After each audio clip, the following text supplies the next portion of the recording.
My name is Claire, and I am the eldest of 3 sisters. Growing up in our family, I was always the dependable one, the one who helped out, looked after my younger siblings, and stepped in when my parents were tired or busy. At first, I didn't mind because it was the norm. Tessa, the middle child, was the entertainer, always the center of attention. Rachel, the youngest, was the spoiled brat. And I was the one who cleaned up after them.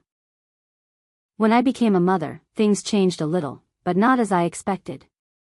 I adopted my daughter, Maya, when she was 3 years old. She had big, deep eyes and a way of looking at the world that seemed like she couldn't believe it. I remember the first time she said, "Mommy." I cried in the car after dropping her off at kindergarten. From the beginning, I promised Maya that I would never let her feel like she didn't belong, that she would always be loved. But no matter how hard I tried, I couldn't keep that promise. Tessa announced her engagement last spring with a huge diamond ring and a big Instagram post. I sent her my congratulations. Maya made a little card herself, cutting out paper wedding bells and gluing them all over with glitter, which Tessa said was cute, and left in the trunk of the car, where I found it 2 weeks later, crushed under a Starbucks coffee. Still, Maya was excited about the wedding, starting to pick out her dress, asking if her hair should be down or in a bun. I could tell she was nervous, but hopeful, because she just wanted to be a part of it. Then the invitations arrived, fancy ones, thick paper, gold-rimmed, more expensive than my monthly water bill. I opened them while Maya was doing her homework at the dining table, and they clearly said, 18 plus only, strict requirements, no exceptions. I checked them several times, but they were still the same. Maya saw my expression and asked a question that broke me. She doesn't want me to come? I answered simply, the wedding is for adults only. She was silent for a moment, then asked, is it because I'm adopted? The question broke my heart. She asked it like it was something she had come to accept. I said no, it wasn't, but I understood what she meant. It wasn't the first time this had happened, but it had been little things, passing comments that went unnoticed. My mother used to introduce Maya as Claire's daughter instead of her niece.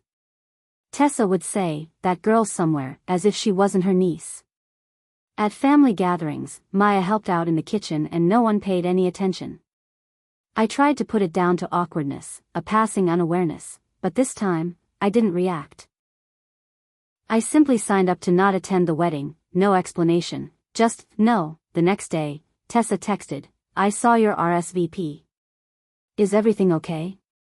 If it's because of age, I hope you understand. We have to stick to the rules, no exceptions. Nothing personal, right? I didn't reply. Then Rachel texted, Tessa said you're not coming. What do you mean? My mom called just to say one thing, not exactly normal. I braced myself, why didn't you invite her? I'm not going without her. She's almost 18. She said, she's not a kid. She's family. There was a pause, then my mom said, don't punish your sister for this. It's just one night. I didn't argue, just said, we're not going, and hung up. That should have been the end of it, but no, the family group chat started to get full of sarcastic, guilt-tripping messages. You can't make a big deal out of a rule, can you? You're always causing drama, Rachel said. Maya's not the only one not coming. This isn't about her. You're making it about her. Mom sent a long message about keeping things together and forgiving, about how the whole family had sacrifices and hardships on the side. I didn't respond. Maya deleted all the pictures of the dress from her phone, stopped talking about the wedding. She didn't cry, but the most painful thing I could see was her lack of surprise, that she had learned. I'd let this go before. But this was different, I stopped hoping they'd change. When Christmas came, no one apologized or mentioned it, so I decided not to invite them, no big announcement, no argument. Just silence. A silence that made the whole family angry. In previous years, I had been hosting Christmas out of obligation, inviting them, taking care of the food, and pretending that the forced smiles were enough. But this year, I wanted to be different. In early December, Ethan asked, can I get a folding chair? I shook my head. No more space. Ethan didn't ask much, and neither did Maya. The group chat messages started pouring in. Who's bringing dessert for Christmas? Should we go to Claire's the night before? I didn't reply, letting the notifications pile up unread. By mid-December, the messages started to change tone. Rachel texted, Claire, is Christmas still at your house? Tell me what I should bring. Tessa said, we'll be 5. Does Maya want anything? Is she coming? It nearly broke me. Like Maya was the problem, like she was the one who had failed, not been intentionally left out. For the first time, I didn't respond, didn't clean the house, didn't put in the roast chicken, didn't pull out the folding chairs. They kept calling, Mom, Rachel, Tessa, Dad left messages. Claire, we just want to know what's going on. Your mom's upset. It's not too late to do the right thing. The right thing? Meaning opening the door to the people who rejected my daughter? Meaning expecting them to make things up? We didn't see anyone. Instead, Ethan and I made lasagna in our pajamas, and Maya baked cookies, the ones with broken strings. We stayed home, watched movies, opened presents, and laughed more than we had in months.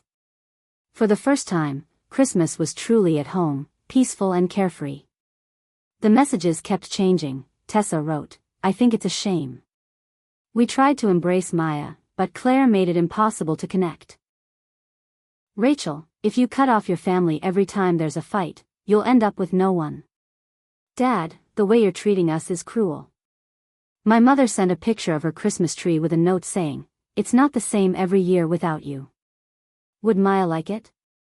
I didn't respond, knowing it was a guilt trip, an invitation to go back and pretend everything was okay. I'd done that so many times before, but not anymore. A few days later, a card arrived in the mail, with no return address, but I knew the handwriting was from my mother. You should think about the example you set, she wrote. Maya will see how easily you push people away. The words stuck with me because I realized that was exactly what I wanted to show Maya. True love doesn't require people to shrink, doesn't require them to stay silent when those around them pretend not to notice their pain. Maya didn't ask about the messages, but I knew she saw the tension. She wasn't the one asking, she was just watching, taking it in, trying to figure out which world was safe. One night, she was curled up on the sofa, her face covered with a blanket, drawing something, then she looked up and asked, if I wasn't adopted, would people like me more? The question left me speechless. I sat down next to her, sweetie, maybe they pretend to be nicer, but the way they treat people who are different, it's not your fault. She looked at me, her eyes as deep as the first day. I don't think I want them to like me anymore. I stopped waiting for an apology. A few days later, Dad called, I didn't answer, and then he texted, Mom can't sleep. She feels like she's lost you. We know we were wrong, but it's not right for you to isolate yourself from your family. That's not you. I looked at that sentence over and over again, that's not you. I used to wonder if I was too cold, too sensitive, or too harsh. Now I know who I am, the last person who knows what I need, what I won't accept, who knows that keeping the peace at the expense of your dignity is weakness wrapped up in tradition. The final straw was Tessa's long voicemail, full of underhanded jabs. She said I was too focused on Maya, using her as a shield whenever someone was being mean, and that it wasn't healthy, not parenting, but obsessive. I didn't listen to the rest, deleted the message, and blocked her. Because if being madly in love with Maya counts as obsession, then yes, I was obsessive. And I was absolutely proud of it. The new year passed peacefully. Maya fell asleep before midnight, while Ethan and I toasted each other with tea and watched the fireworks in silence. He asked, do you remember them? I thought for a moment, no. I only remember the imagined version of them, but that version wasn't real. Ethan didn't say anything more, but took my hand. I don't know what will happen next. They can keep trying, sending messages, posting, even coming to Maya's graduation like nothing happened. But I've made my choice. I won't make a scene, I won't fight back. Just a quiet distance, and sometimes, that's the strongest choice. One cold, dark, quiet Thursday, I had just come home and was putting on my coat when the doorbell rang. No one had told me. Ethan was working the night shift, Maya was upstairs preparing her college applications. I opened the door and saw my parents standing outside, like it was 2007, when we pretended nothing was happening. My mom was holding a box of burnt-edged cookies she used to make when I was little. "Claire, I thought I should stop by," she said. I looked at the box as if it might explode. My dad stood next to me, hesitant. "We just wanted to come in and talk." I said no. The moment was unexpected, but it didn't last long. My mom tried to keep her voice low. "We just wanted to talk. We're family, after all." Then she offered me the box of cookies as a peace offering. I didn't take it, and the smile on her face faded. "It doesn't have to be like this," she said, her voice strained. "We know it's hard raising a teenager, pushing everyone out," Dad added. "We've been patient, giving you space, but this is going to cost you your real family over a girl and then you're going to leave." I tensed. "She's 17, Mom said softly. She's going to college. You'll be alone. You'll regret it." There was more to her words than that. This wasn't about healing, it was about control. Then she said what I think she believed deep down: "I'm sorry, Claire, but she's not our blood. She's not our daughter." She said it softly, as if she were offering a favor, as if she wanted me to nod in agreement. Instead, I took a deep breath, stepped back, and said, "Get out of here now." My father rolled his eyes. I said it louder, "You can't come in here, you can't take the cake and pity me and think it's kindness. You insult my daughter in front of me and then ask why I didn't invite you in?" My mother's voice trembled again. "I'll be heartbroken when she leaves me, you'll see." I said nothing more, closed the door, locked it, and leaned against it until I couldn't hear their footsteps anymore. The next day, I told Maya what they had said, including that she would leave me, that she wasn't my niece, that I would have to go back to them. She sat quietly, her hands clenched, her shoulders stiff. "They really think I'll leave you," she said. "No, they just hope so," I said. "You'll see them again." She nodded. "They can't expect anything from me." I thought that would be the end of it, but not long after, a relative named Sarah sent me an email from Rachel to the whole family. It was long and sarcastic, revealing that I had abandoned my family, that Maya had lied to me, that my relationship with her was sick, obsessive. It was bad and they believed it. A few people reached out to ask, but I didn't respond and collected all the evidence, texts, photos, unanswered invitations, every moment discarded over the years. I wrote a letter, not angry, not flowery, just telling the truth. I addressed it to extended family, titled, "For Those Who Want the Full Story." I didn't ask them to take sides, didn't apologize, just the truth. Some responded, some stayed silent, a few silently unfriended Rachel, and the rest didn't believe me. But it didn't matter, because I wasn't doing it for them, I was doing it for Maya. So she'd never have to doubt what had happened, never have to wonder, would people like me better if I were their biological child? After that, I blocked anyone who wanted to argue, anyone who thought a conversation between the parties was the best way to reconcile. The family didn't call back, not directly. I'm sure they still talked, sure Maya was still the story told in a harsh tone. They could say whatever they wanted, because they had given up their right to know her. Now Maya is in college, studying art, and is the best student in her class. She calls me every night, not because she has to, but because she wants to. She sends me pictures of her drawings, asks for my opinion, or just says goodnight. When I drop her off at her dorm, she hugs me for a long time and whispers, "I'm not going anywhere." She says it for the body, but I know she means it more. People say you can't choose your family, but I did. I chose Maya over blood, over guilt, over decades of silence. If anyone still wants me back, just wait. Sometimes I think about the day my mother brought the box of cookies, as if the sugar could erase the years of silence. As if the cookies could heal the things they didn't dare say. Sometimes I wonder if I was overreacting, or if I should have been more patient, more gentle. But then I remember Maya's face the day I said, "They can't treat me like that." I remember the way she hugged me when we said goodbye at college.